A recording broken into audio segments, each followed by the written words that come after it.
Serial avril 2025, on va revoir les photos du mois passé.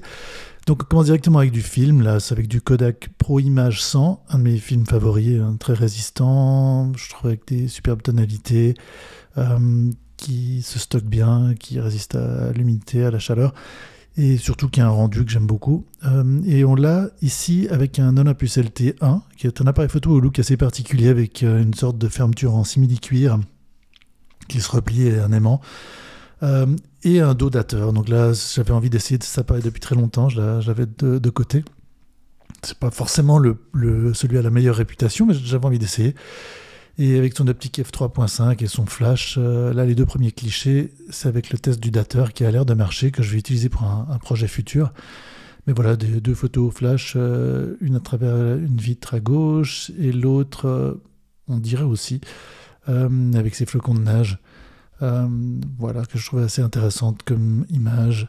Voilà, deux autres photos, même équipement. Donc ça, ce sont les plages du quartier ouest de Reykjavik, avec des soleils d'ordre un petit peu différent. On regarde en gros dans la même direction, mais pas exactement au même endroit. Ou ici, à nouveau, alors l'autofocus, c'est pas forcément le plus affûté sur cet appareil, mais voilà, ça fait un peu le job. Un appareil photo qui est intéressant à utiliser, donc j'aurai une revue séparée pour ça.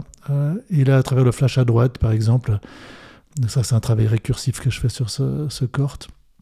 On a un grillage devant et le flash qui ombre comme ça au travers, que je trouve assez intéressant. On passe à un autre appareil un peu particulier, ça c'est le Minolta d'image X. Que dire ?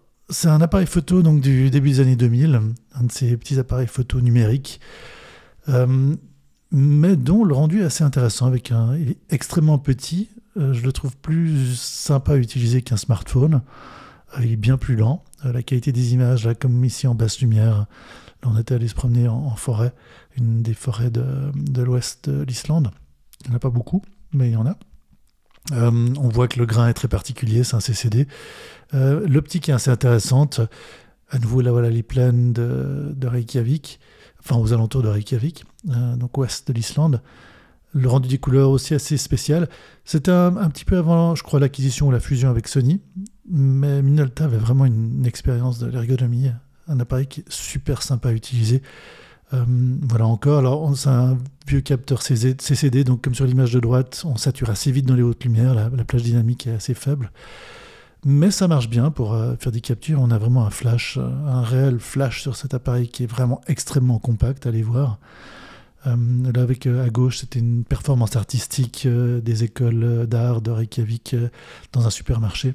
Il y avait pas mal de choses qui se passaient dans la ville pour les jours du design. Ou encore ici, deux photos là, aux télé, c'est vraiment un zoom qui est assez intéressant. Des détails de ville qui marchent assez bien. Donc ça, c'est un appareil que je teste depuis super longtemps. Là, ce sont des images que j'avais prises en Suisse il y a probablement 2 ans. Je n'avais pas vidé la carte, j'en ai 2 de ces appareils. J'avais probablement pas vidé la carte, et l'une avec le flash, l'une sans flash, du même détail, d'une pièce avec ce lampadaire. Voilà, donc un appareil photo au grain qui est intéressant, une optique intéressante et surtout qui est sympa à avoir avec soi. Je reviendrai là-dessus, sur un épisode bien spécifique pour cet appareil. Sinon, là, j'ai aussi eu un mois ça fait quelques mois que je teste, mais où j'ai sorti les images. Là, ce sont des images prises avec le plein format SL2, mais avec une optique APS-C. J'étais assez curieux. On trouve des optiques APS-C qu'on peut mettre sur ces appareils plein format, qui ont des caractéristiques assez intéressantes. Là, c'est un 25 mm f2. Et vu que le capteur du SL2 que j'ai utilisé là est de 47 mégapixels, on a en gros 24 mégapixels de résolution. Et ce sont voilà, les mêmes forêts de Reykjavik qu'on voyait un petit peu avant, des détails. Une optique super intéressante. En fait, il y a pas mal de caractères.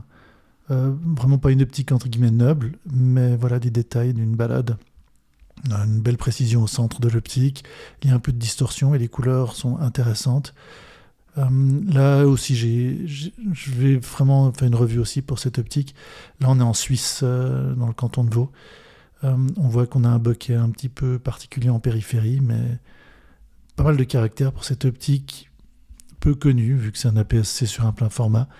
C'est de la monture L, là, dans ce cas-là. Donc, à nouveau, la Romain Mottier à droite, ce village protégé, et à gauche, un détail simplement d'un cabanon. Mais vraiment une optique que je trouve assez impressionnante.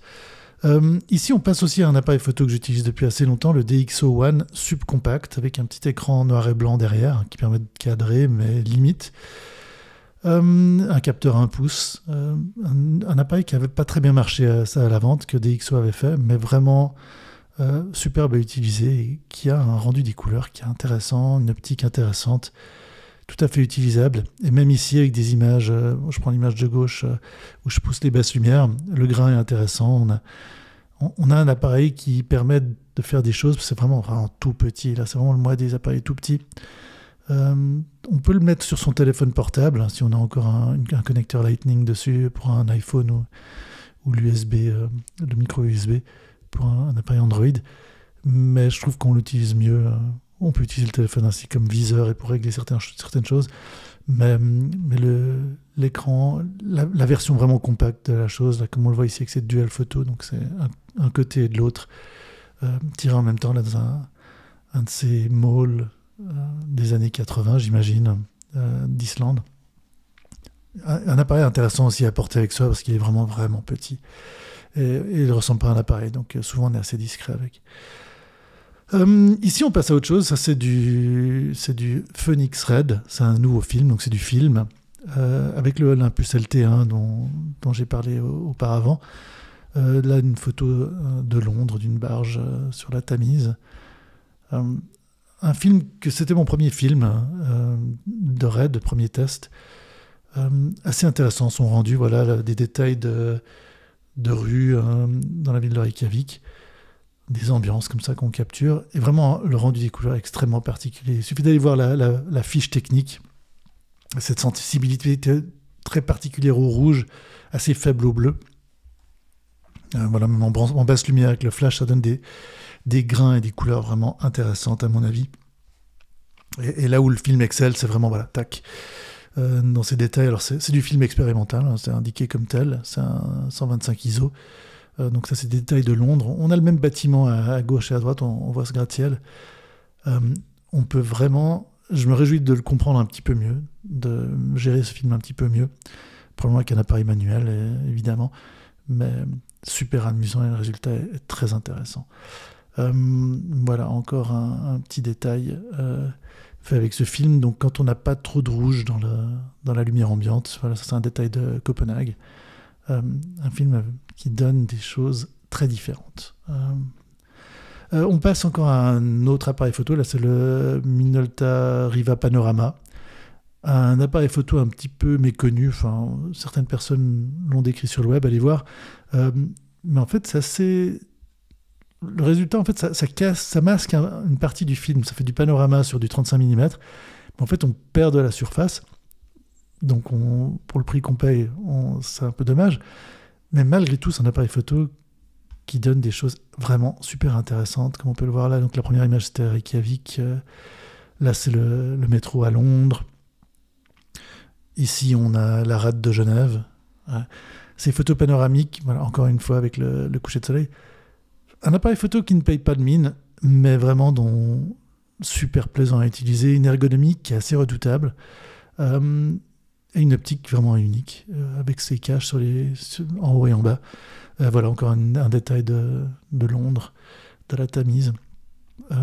C'est donc du Kodak Portra 800 que j'ai mis là pour ce test. J'avais fait déjà des tests il y a quelques années avec cet appareil. Et voilà, donc un appareil photo que je trouve vraiment super intéressant, si vous en trouvez un. C'est assez rare, hein. C'est un point and shoot qui donne des choses très différentes. Voilà, donc j'espère on aura une deuxième partie ce mois-ci pour les photos. J'espère que ça vous a un petit peu diverti, donné des idées pour faire des photos et peut-être donner des idées pour d'autres appareils photos. Voilà, n'hésitez pas, questions, commentaires, suggestions comme toujours. Et à bientôt!